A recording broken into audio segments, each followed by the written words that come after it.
محشر میں بخشی جائیں گی سب نیک بیویاں، جنت خدا سے پائیں گی سب نیک بیویاں۔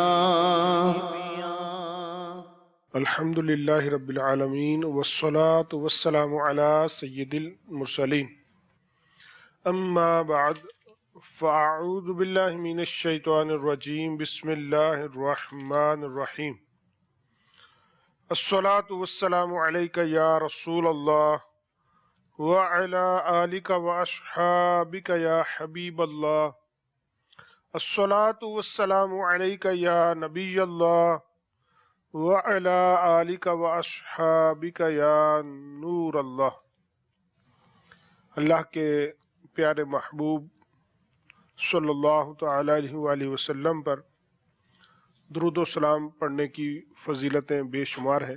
نبی پاک صلی اللہ تعالی علیہ وسلم نے ارشاد فرمایا، جو شخص مجھ پر روزانہ 1000 مرتبہ درود پاک پڑھے گا، مرے گا نہیں جب تک جنت میں اپنی جگہ نہ دیکھ لے۔ صلو علی الحبیب صلی اللہ تعالی علی محمد وعلی آلہ وصحبہ وبارک وسلم۔ اللہ تبارک و تعالی سے دعا ہے اللہ تعالی ہمیں کثرت درود کی توفیق عطا فرمائے، 1000 مرتبہ درود پاک پڑھنے والوں میں ہمارا بھی شمار ہو جائے۔ آج سلسلہ نیک خواتین میں حضرت عائشہ صدیقہ رضی اللہ تعالی عنہا کہ کس فرمان علی شان پر نگران پاک مشاورت تذکرہ فرماتے ہیں، اس سے قبل میں عرض کروں کہ گزشتہ سلسلے میں صبر کے موضوع پر الحمدللہ گفتگو ہوئی تھی، جس میں حضرت عائشہ صدیقہ رضی اللہ تعالی عنہا کے فرمان علی شان اور اس کے تحت پھر صبر کی تعریف، صبر کی اقسام اور صبر پر کیا فائدے ملتے ہیں، کیا اخروی فوائد ہیں، تو اس پر تفصیلی بات ہوئی تھی۔ آج بھی انشاءاللہ مزید فرامین عائشہ صدیقہ رضی اللہ تعالی عنہا انشاءاللہ سنیں گے اور اس کی برکتیں پائیں گے۔ جی یا سیدی، آج کس فرمان عائشہ صدیقہ رضی اللہ تعالی عنہا؟ بسم اللہ الرحمن الرحیم۔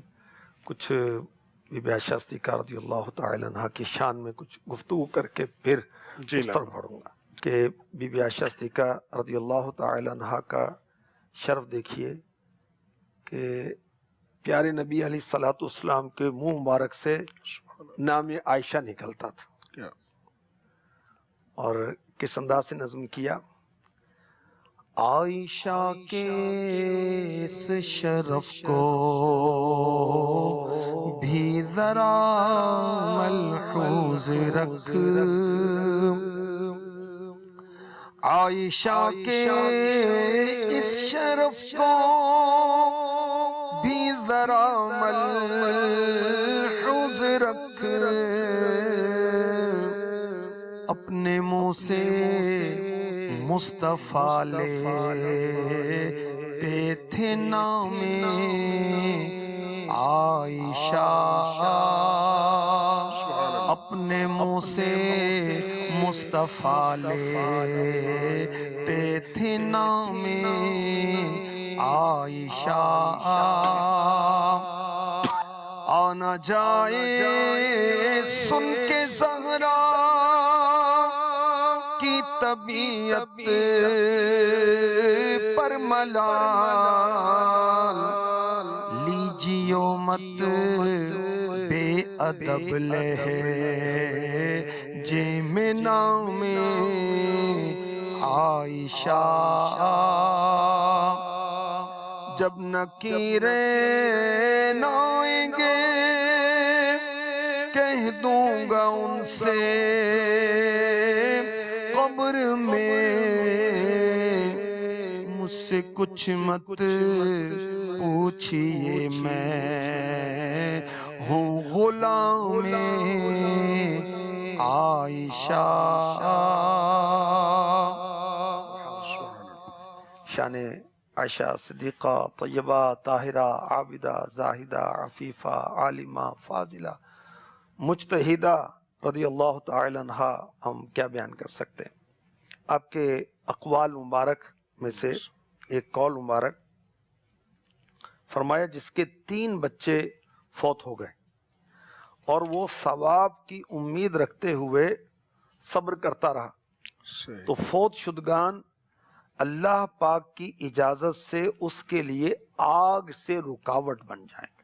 ماشاءاللہ. 3 بچے فوت ہوئے صحیح. اور اس نے صبر کیا تو اللہ کی عطا سے، اللہ کے اذن سے، اللہ کی اجازت سے یہ بچے جہنم سے بچنے کا سبب بنیں گے. ماشاءاللہ. کیسی خوبصورت بات ہے، اور دین اسلام کی کتنی ایک عظیم برکتیں ہیں کہ انسان کی زندگی میں تکالیف آتی ہیں، اور ایسا بھی ہوتا ہے کہ اولاد کا انتقال ہوتا ہے، اور اس پر اللہ تعالیٰ جل جلالہ کا کتنا بڑا انعام بیان ہوا ہے کہ اس کو جنت کی نعمتیں، بخشش کی بشارتیں دی جاتی ہیں، جس سے اس کو دلاسا بھی ملتا ہے. جی کچھ مزید فرامین مصطفیٰ اس موضوع پر آپ بیان فرمائیں.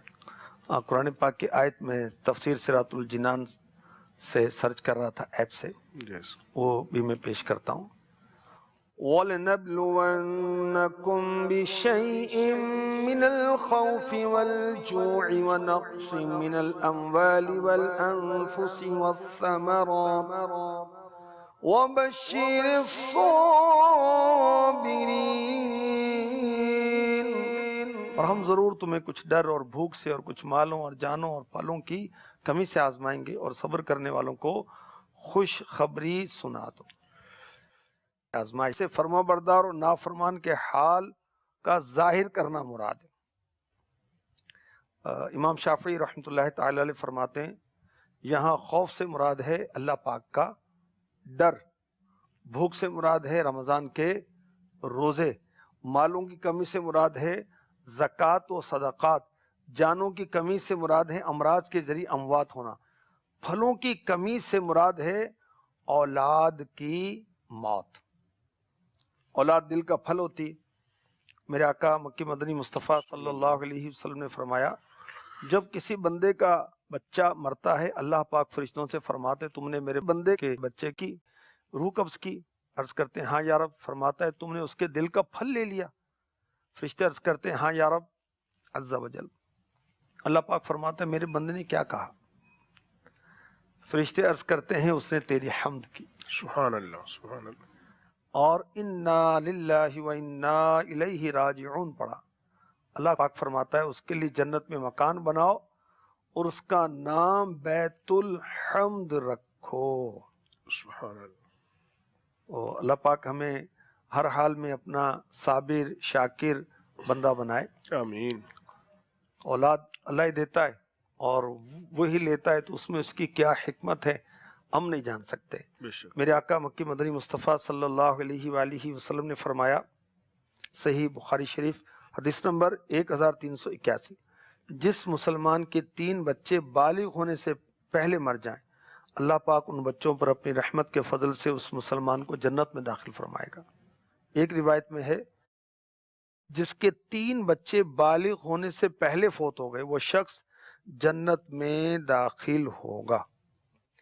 ایک صحابیہ بارگاہ رسالت میں حاضر ہوئیں، عرض کی یا رسول اللہ صلی اللہ تعالی علیہ وسلم مرد حضرات آپ کے بارگاہ میں حاضر ہوتے ہیں، آپ کے ارشادات سنتے ہیں، ہمیں بھی ایک دن عطا فرمائیں جس میں ہم آپ کی خدمت میں حاضر ہوں اور آپ ہمیں اللہ پاک کے احکام سکھائیں. ماشاء اللہ. تو علم دین سیکھنے کا جذبہ کیسا ہے؟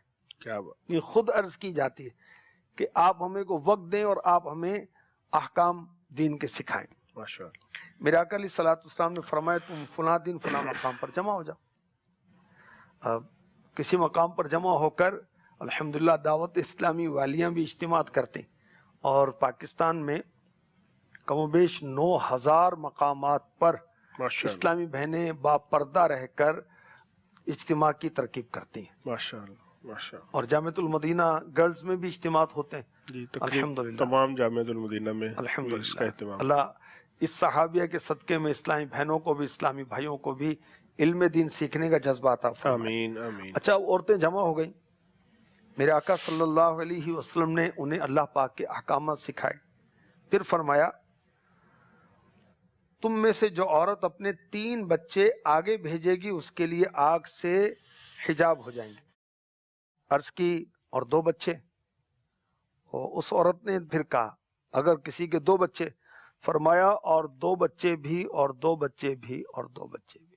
ماشاءاللہ. اور ایک روایت میں نے کہیں اور پڑھی تھی، Yes. اس میں ایک بچے کا بھی ذکر ہے کہ اس کے لیے بھی صبر کرنے والے کے لیے یہی فضیلت ہے. اسی طرح صحیح مسلم شریف کی ایک اور حدیث، حضرت ابو ہریرہ رضی اللہ تعالی عنہ سے حضرت سیدنا ابو حسان رضی اللہ عنہ نے عرض کی میرے 2 بچے مر چکے ہیں، کیا آپ مجھے تاجدار رسالت کی کوئی ایسی حدیث نہیں سنائیں گے جو ہمیں اپنے مردوں کے بارے میں مطمئن کر دے؟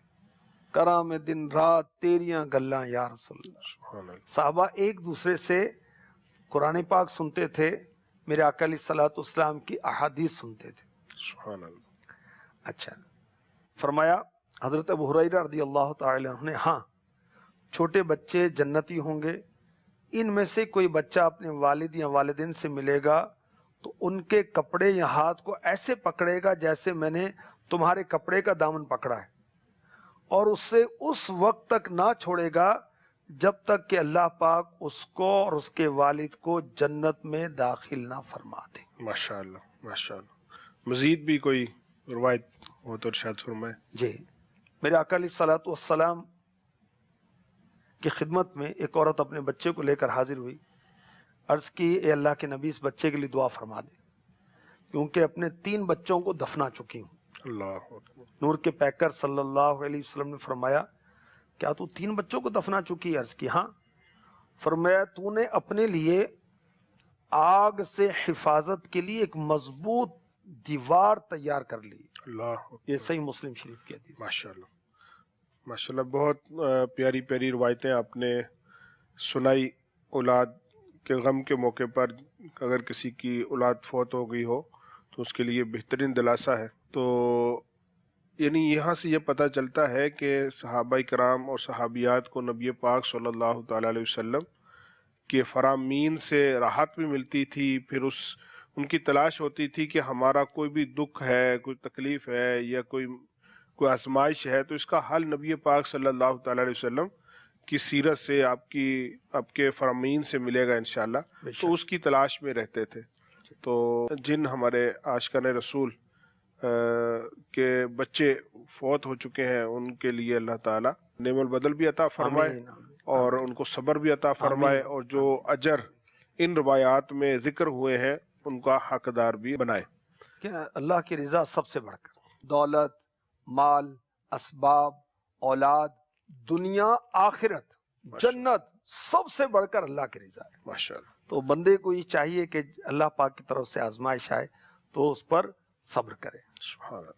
مزید فرمان عائشہ صدیقہ رضی اللہ تعالیٰ عنہ بیان کیجیے. ام المؤمنین سیداتنا عائشہ صدیقہ رضی اللہ تعالی عنہ فرماتی ہیں اپنے مردوں کو بھلائی کے ساتھ ہی یاد کرو. صحیح. ماشاءاللہ. اب انسان کے اندر کمزوریاں تو ہوتی ہیں، صحیح. خوبیاں بھی ہوتی ہیں، خامیاں بھی ہوتی ہیں، مگر ہمیں امی جان کیا فرما رہی ہیں، اما عائشہ رضی اللہ تعالی عنہ کیا فرما رہی ہیں کہ اپنے مردوں کو بھلائی کے ساتھ ہی یاد کرو. صحیح. یعنی ان کی اچھی باتوں کو ذکر کرنا چاہیے جس سے لوگوں میں ان کا تذکرہ اچھا ہو، دعائیں نکلیں تاکہ ان کی بخشش کا سامان ہو. جی، میرے آقا صلی اللہ علیہ وآلہ وسلم نے فرمایا اپنے مردوں کی خوبیاں بیان کرو اور ان کی برائیوں سے باز رہو. اور بخاری شریف میں ہے مردوں کو برا نہ کہو کیونکہ وہ اپنے آگے بھیجے ہوئے اعمال کو پہنچ چکے ہیں. تو بہتر یہی ہے جو نبی پاک صلی اللہ تعالیٰ علیہ وسلم نے فرمایا. یقیناً وہی بہتر ہے کہ ان کو اچھائی سے یاد کیا جائے. بعض لوگوں کو دیکھا ہے کہ وہ کوئی فوت ہو جاتا ہے تو بس وہ اس پر بھی پنچایت لگاتے ہیں، بس میں باتیں کرتے ہیں، گفتگو کرتے ہیں، اور کچھ تو اچھی گفتگو کرتے ہیں اور کچھ اچھی گفتگو نہیں بھی کرتے. ہاں، اس میں بعض اوقات اپنے فوت شدگان کی کمزوریوں کو بڑے فخر کے ساتھ بیان کر رہے ہو. مثال کے طور پر بڑا دلیر تھا، گالیاں دیتا منہ پر ہی، کسی کو آسرا نہیں کرتا تھا. ارے بھائی اس بیچارے کی غیبت کر. اور مسلمان کی غیبت جو ہے ایک زندہ کی غیبت ہے، ایک مردہ کی غیبت ہے. اب مردہ انسان کی غیبت جو ہے یہ زندہ انسان سے بھی زیادہ بری.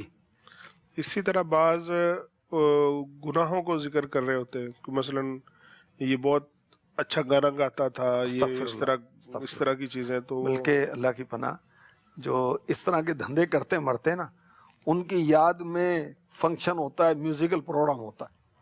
استغفر اللہ تعالیٰ کی پناہ. سید مزید حضرت عائشہ صدیقہ رضی اللہ تعالی عنہا کا فرمان. اس میں چاہوں گا کہ غیبت کی تباہ کاریاں, امیر علیہ سنت کی کتاب, اس کی ترغیب دلائی جائے کہ ہمیں پتہ چلے کہ کس موقع پر کیا بات غیبت کی صورت اختیار کرتی ہے. بہت اچھا. اور مردوں کی غیبت کی مثالیں بھی امید ہے اس میں ملے گی. بہت ساری چیزیں. علم جو ہے یہ عمل کی طرف لے جاتا ہے, اور جہالت یہ گناہوں کی طرف لے کے جاتی ہے, اور علم دین اچھے عمل کی طرف, اور اچھا عمل جو جنت کی طرف لے کے جائے گا. اللہ کرے ہم اس کی معلومات حاصل کریں. اور بدقسمتی کے ساتھ غیبت میں ابتلا جو ہے زیادہ عورتوں کا ہوتا ہے, یعنی عورتیں زیادہ مبتلا ہوتی ہیں. استغفر اللہ. اس میں جو آپ نے کتاب کا ذکر کیا تو میں ناظرین کو عرض کرتا چلوں کہ غیبت کے موضوع پر اگر کسی نے سیر حاصل گفتگو پڑھنی ہو اور اس پر معلومات حاصل کرنی ہو تو یہ غیبت کے موضوع پر ایک انسائکلوپیڈیا ہے, جس میں غیبت سے بچنے کے فضائل بھی ملیں گے, غیبت میں پڑھنے کی وعیدیں بھی ملیں گی, اور معاشرے کے مختلف طبقات میں کیا کیا غیبت ہوتی ہے اس کی مثالیں بھی, اس کی ایگزامپلز بھی بیان کی جائیں گی, ان سے بچنے کے طریقے بھی بیان کیے گئے ہیں. تو بہت زبردست کتاب ہے, آپ ضرور اس کتاب کو حاصل کیجئے اور خود بھی پڑھیں, اپنے بچوں کو بھی پڑھائیں. انشاءاللہ یہ کتاب آپ کے لیے بہت مفید ہوگی. زہ قسمت کے اپنے گھر میں اس کتاب سے آپ درس بھی دیں. اب اس میں جنید بھائی امیر علیہ سنت نے کم و بیش غیبت کی 1800 مثالیں بیان کی ماشاءاللہ, اور قرآن پاک کی آیات, حدیثیں, حکایات تو ہیں ہی, بزرگوں کے اقوال ہیں ہی, ساتھ ہی ساتھ نا اس کو مثالوں کے ذریعے, ایگزامپلس کے ذریعے سے کہ وہ ساس بہو کی کیسے غیبت کرتی ہے, بہو ساس کی کیسے غیبت کرتی ہے, شوہر اپنی بیوی کی غیبت کی کیا صورت بنتی ہے, بیوی شوہر کی. اس طرح ماں باپ اپنی اولاد کی غیبت کر رہے ہوتے ہیں. خود غیبت کرنے والوں کو پتہ نہیں ہوتا کہ ہم غیبت کر رہے ہیں. نہیں, بلکہ وہ اکڑتے, کہتے میں سچ کہہ رہا ہوں, اور عورتیں کہتی میں سچ کہتی ہوں. اس میں تو کارنامے ہیں. اللہ کی بندی, سچ ہے جبھی تو غیبت ہے, ورنہ بہتان ہوگا, جو غیبت سے بڑھ کر جرم ہے. خیر, اللہ پاک ہمیں ان گناہوں سے اور سب گناہوں سے بچائے. آمین آمین. جی یسیدی مزید فرامین عائشہ میں سے کوئی اور. آپ فرماتی ہیں کہ جنت سخیوں کا گھر ہے, سبحان اللہ, سبحان جہنم کنجوسوں کا گھر ہے. استغفر اللہ. اللہ پاک ہمیں سخاوت کی توفیق عطا فرمائے اور کنجوسی سے بچائے, اور زکوٰۃ بھی دیں, ہم فطرہ بھی ادا کریں, ہم خوش دلی کے ساتھ قربانی بھی کریں. اللہ پاک توفیق دے تو مسجدیں بنائیں, اللہ توفیق دے تو مدرسے بنائیں, اور اسلامی بہنوں کے مدرسے اور جامعات کی تو اسلامی بھائیوں سے بھی زیادہ حاجت ہے. صحیح. ان کی تربیت کی حاجت مردوں سے مقابلے میں زیادہ ہے, تو وہ بنائیں. طلباء کو کتابیں لے کر دے دیں. راہ خدا میں کہاں کہاں خرچ کیا جا سکتا ہے, میں اس کی مثالیں دے رہا ہوں. فوت شدگان کے لیے تیجا, دسواں, چہلم, برسی, یہ بھی ایصال ثواب کی صورتیں ہیں. مسجد میں ضرورت کے مطابق قرآن پاک رکھوا دیا. ایک تو یہ کہ قرآن پاک رکھے ہوئے اور وہ پڑھے بھی نہیں جا رہے, آپ مزید رکھے جا رہے ہیں, تو یہ نہیں. اس کے بجائے اور جس کام میں مسلمانوں کو ضرورت ہو وہاں خرچ کی جائے. ہاں, اگر قرآن پاک نہیں ہے تو ضرور رکھا جائے وہاں پر, مسجد میں, مدرسے کے اندر. مسکینوں کو, غریبوں کو, پڑوسیوں کو, رشتہ داروں کو. اور بعض لوگوں کا دیکھا ہے کہ اپنے غریب رشتہ داروں کو وہ اتنی زکوٰۃ دے دیتے ہیں کہ وہ سمجھیں گے خود صاحب نصاب بن جاتا ہے وہ. صحیح. اللہ کی شان. اور بعضوں کو توفیق نہیں ہوتی بیچاروں کو, زکوٰۃ دیتے ہی نہیں ہیں, اور دیتے ہیں تو رشتہ داروں کو توجہ میں نہیں لیتے. حالانکہ رشتہ داروں کو فضیلت دینی چاہیے, اولیت دینی چاہیے. رشتہ داروں کو زکوٰۃ دینا, صدقات دینا, یہ دگنا ثواب کا باعث ہے. صلہ رحمی بھی ہو جائے گی اور صدقہ کا ثواب بھی ملے گا. اچھا, مزید کوئی اس پر فضیلت جی, بھی بیان فرمائیں. اعلیٰ حضرت نے 25 مدنی پھول فضائل صدقات کے تعلق سے احادیث سے لے کر ذکر کیے, وہ میں عرض کرتا ہوں. اعلیٰ حضرت فرماتے ہیں, امام احمد رضا خان رحمۃ اللہ علیہ, ان حدیثوں سے ثابت ہوا جو مسلمان اس عمل میں نیک نیت پاک مال سے شریک ہوں گے. انہیں کرم الہی و انعام حضرت رسالت پناہی سے صلی اللہ علیہ وسلم 25 فائدے ملنے کی امید ہے ماشاء اللہ. بِإِذْنِهِ تعالی، یعنی اللہ کی عطا سے بری موت سے بچیں گے. 70 دروازے بری موت کے بند ہوں گے. عمریں زیادہ ہوں گی، ان کی گنتی بڑھے گی. رزق کی وسعت، مال کی کثرت ہوگی. اس کی عادت سے، یعنی اللہ کی راہ میں خرچ کرنے کی عادت سے کبھی محتاج نہ ہوں گے. خیر و برکت پائیں گے. آفتیں بلائیں دور ہوں گی. بری قضا ٹلے گی. 70 دروازے برائی کے بند ہوں گے. 70 قسم کی بلا دور ہوگی. ان کے شہر آباد ہوں گے. شکستہ حالی دور ہوگی. خوف اندیشہ زائل ہوگا. اطمینان خاطر حاصل ہوگا. مدد الہی شامل ہوگی. رحمت الہی ان کے لیے واجب ہوگی. فرشتے ان پر درود بھیجیں گے. رضا الہی کے کام کریں گے. غضب الہی ان پر سے زائل ہوگا جو راہ خدا میں خرچ کرتے ہیں. صحیح. ان کے گناہ بخشے جائیں گے. مغفرت ان کے لیے واجب ہوگی. ان کے گناہوں کی آگ بجھ جائے گی. خدمت اہل دین میں صدقے سے بڑھ کر ثواب پائیں گے. غلام آزاد کرنے سے زیادہ اجر لیں گے. ان کے ٹیڑے کام درست ہوں گے. آپس میں محبتیں بڑھیں گی جو ہر خیر و خوبی کی متبع ہیں. تھوڑے صرف میں بہت کا پیٹ بھرے گا کہ تنہا کھاتے تو دونا اٹھاتے. اللہ پاک کے حضور درجے بلند ہوں گے. روز قیامت دوزخ سے امان میں رہیں گے. آتش دوزخ ان پر حرام ہوگی. آخرت میں احسان الہی سے بہرہ مند ہوں گے کہ نہایت مقاصد و غایت مرادات ہے. خدا نے چاہا تو اس مبارک گروہ میں ہوں گے جو حضور پر نور سید عالم سرور اکرم صلی اللہ علیہ وآلہ وسلم کے نعل اقدس کے تصدق میں سب سے پہلے داخل جنت ہوگا. اللہ اکبر. اللہ تبارک و تعالی ہمیں صدقہ دینے کی بھی توفیق عطا فرمائے اور ان سارے انعامات کا بھی حقدار بننے کی توفیق دے. قرآنی آیات میں جگہ جگہ جگہ جگہ کئی مقامات پر اللہ کی راہ میں خرچ کرنے کا کہا گیا. سورہ بقرہ کی آیت نمبر 261، مگر وہ سلسلہ اب اختتام کی طرف جا رہا ہے اس لیے صرف حوالہ دے دیتا ہوں کہ وہاں سے پڑھیں کہ ایک دانہ، اس کی مثال دی گئی اللہ کے راہ میں خرچ کرنے کی. جیسے ایک دانہ ہے زمین میں ڈالا تو پودا نکلا تو 7 بالیاں آئیں. ہر بالی میں 100 دانے ہوئے. ایک کے بدلے میں 700 دانے. اسی طرح اللہ کی راہ میں بندہ خرچ کرتا ہے، اللہ پاک اس کو بڑھا کر عطا فرماتا ہے، الحمدللہ، دنیا میں بھی آخرت میں بھی. بے شک بے شک. یہ سیدھی سوال یہ ہے کہ کیا اللہ کو سخی کہا جا سکتا ہے؟ جی میں عرض کرتا ہوں. اس تعلق سے امیر علیہ سنت کی جو کتاب ہے کفریہ کلمات کے بارے میں سوال جواب، اور اس میں یہ لکھا ہے کہ اللہ کو سخی نہیں جواد کہنا چاہیے. جواد کہنا چاہیے. جی، کیونکہ مفتی احمد یار خان نعیمی کے حوالے سے لکھا ہے محاورہ عرب میں عموماً سخی اسے کہتے ہیں جو خود بھی کھائے اوروں کو بھی کھلائے. صحیح. جواد وہ جو خود نہ کھائے اوروں کو کھلائے. تو اللہ پاک کو سخی نہیں کہا جا سکتا اور جواد کہنا چاہیے. ماشاءاللہ. ناظرین، ہمارے سلسلے کا اختتام ہوا چاہتا ہے. آج آپ نے اس سلسلے میں حضرت عائشہ صدیقہ رضی اللہ تعالی عنہا کے چند فرامین سنے، اس کے مناسبت سے روایات بھی سنی اور مدنی پھول بھی سنے، اور آخر میں یہ بھی سیکھا کہ اللہ تبارک و تعالیٰ کی ذات کو سخی نہیں جواد کہنا چاہیے، چونکہ سخی ہونا بندے کی صفت ہے اور جواد ہونا رب تبارک و تعالیٰ کی صفت ہے. اللہ تبارک و تعالیٰ ہمیں علم دین سیکھتے رہنے اور اس پر عمل کرنے کی بھی توفیق عطا فرمائے. آمین بجاہ النبی الامین صلی اللہ تعالی علیہ وآلہ وسلم. محشر میں بخشی جائیں گی سب نیک بیویاں، جنت خدا سے پائیں گی سب نیک بیویاں.